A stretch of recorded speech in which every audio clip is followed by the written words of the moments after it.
franchement, ChatGPT, c'est de la merde. Bienvenue dans l'épisode 2 de la série de 0 à 400 000 euros avec ma marque e-commerce de compléments alimentaires. Dans cet épisode, on va trouver le nom de notre marque, mais on va aussi commencer son design. C'est parti! Alors comme vous le savez déjà, et si vous ne le savez pas, c'est que vous n'avez pas vu l'épisode précédent, donc allez tout de suite le voir et revenez après. On est deux associés sur cette entreprise. Souvent, on me demande si c'est bien ou pas d'être associé en affaires. Eh bien, je vais vous répondre que ça va dépendre de qui et surtout de comment vous vous organisez à vous deux. Avec mon expérience maintenant, je commence à savoir ce qu'il faut privilégier ou non lors d'une association dans le business. Le plus important, c'est que la personne avec qui vous allez vous associer soit complémentaire à vos compétences. C'est-à-dire que ces compétences doivent être beaucoup plus élevées que les vôtres et vice-versa. Pourquoi ? Parce que vous connaissez sans doute le dicton de tout seul on va plus vite mais à deux on va plus loin.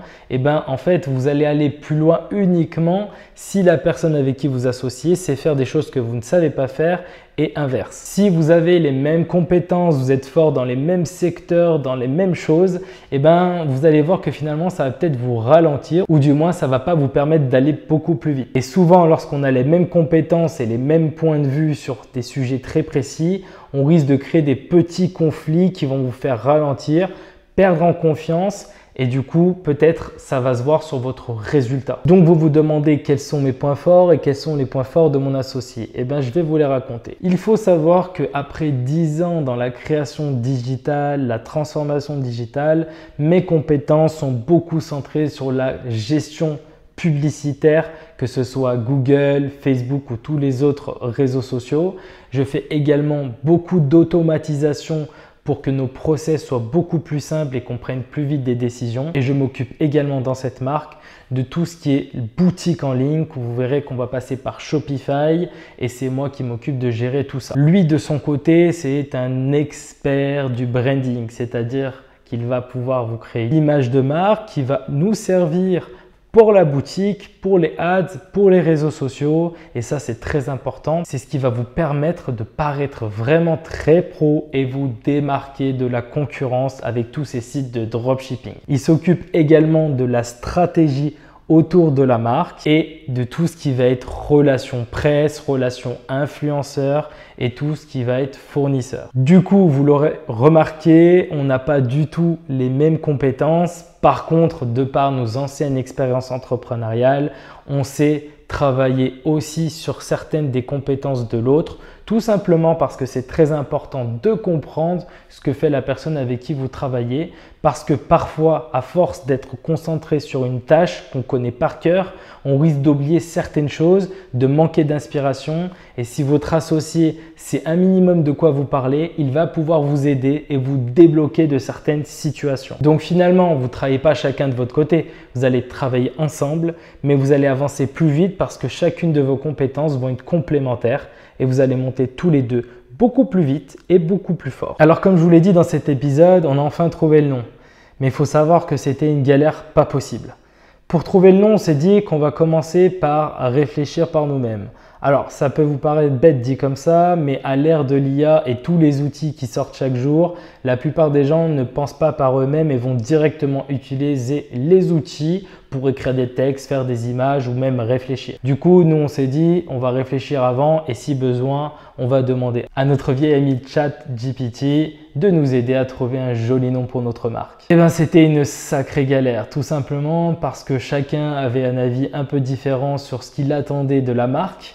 Mais on a essayé de partir sur 3 principes très importants et que je vous conseille de suivre pour trouver le nom de votre prochaine marque. La première chose, il faut que ça soit un nom très simple et très court. La deuxième chose, il faut que le nom soit facile à retenir. Et troisièmement, il faut que lorsqu'on lit le nom de votre marque, on comprenne presque tout de suite de quoi ça parle, de quoi il s'agit, qu'est-ce qu'on va acheter. Si vous respectez ces 3 choses, vous êtes sûr et certain que vous avez choisi le meilleur nom de marque pour votre entreprise. Donc après plusieurs heures et presque même 24 heures à choisir un nom, on s'est décidé et on va utiliser ChatGPT. Et là, à notre grande surprise, c'était encore pire.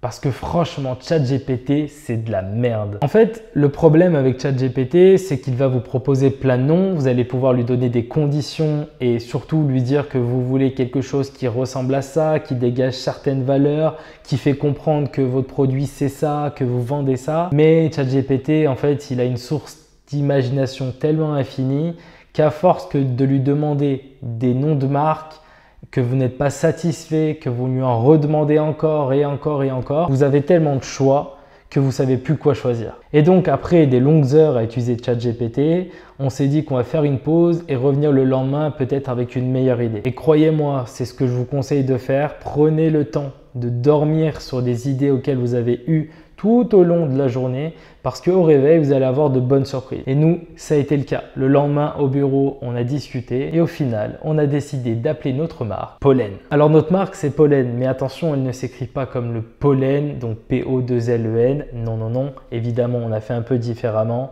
On l'appelle Pollen, P-O-L-E-2-N. Et c'est aussi ça le message que je souhaite vous faire passer dans cet épisode. Prenez le temps de faire les bonnes décisions. Ne vous précipitez pas.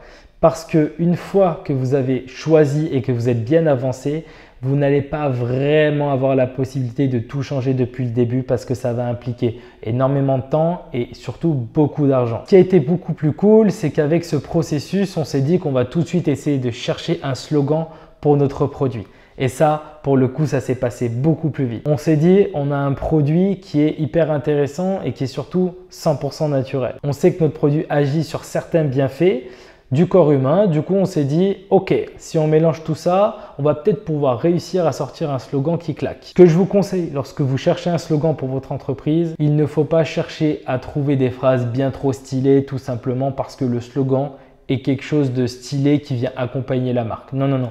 Le slogan a son importance parce que au même titre que votre nom de marque, il doit être facilement compréhensible.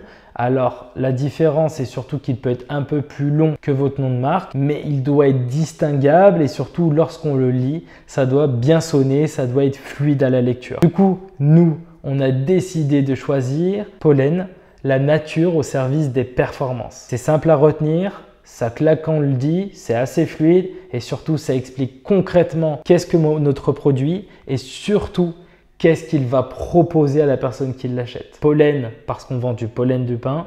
La nature, parce que c'est un produit 100% naturel.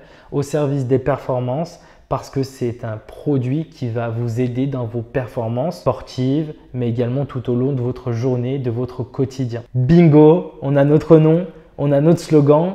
Maintenant, qu'est-ce qu'il nous reste à faire? Eh bien, le plus important, c'est-à-dire le design de notre marque. Alors, beaucoup de gens le prennent à la légère, font des choses à la va-vite sur Canva, demandent à ChatGPT ou à Midjourney de leur faire des designs. Oubliez tout ça. En fait, vous devez absolument prendre du temps pour créer un design qui ressemble à votre marque, aux valeurs que vous souhaitez dégager de votre marque et surtout qu'il vous plaît et qui plaise aux futurs clients. Alors, vous allez me dire que si vous n'avez pas encore de clients, vous n'avez pas de retour et vous ne pouvez pas savoir si ça leur plaît. Oui, c'est pour ça qu'on a décidé chez Pollen, avec mon associé, de déléguer cette tâche à quelqu'un qui s'y connaît vraiment. Donc, on a fait appel à une amie à nous qui est UX, UI designer. Alors, pour ceux qui ne savent pas, UX, c'est l'expérience utilisateur et l'UI, c'est l'interface utilisateur.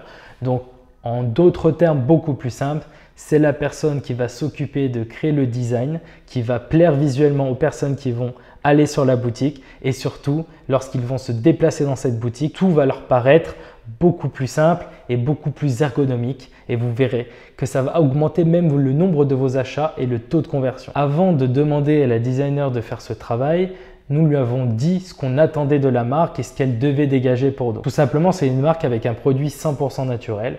Donc, de ce fait, il faut choisir des couleurs qui se rapprochent de la nature. On sait aussi que notre produit va agir sur certains bienfaits qui sont l'immunité, l'énergie, les performances sportives, la libido. Alors, on veut que lorsque le design soit fait, la personne qui le voit sente que c'est quelque chose de naturel qui va la booster de manière naturelle, mais surtout qui va l'accompagner au quotidien dans ses séances sportives, mais également à aller mieux pendant les saisons hivernales par exemple. Nous lui avons aussi donné un document qui lui explique les valeurs qu'on veut dégager de l'entreprise, la transparence, l'aspect communautaire et surtout le fait qu'on soit des humains derrière. Parce que comme vous le savez aujourd'hui, les dropshipping font feu. La plupart, ce sont des IA derrière qui vont vous répondre à vos messages, à vos emails.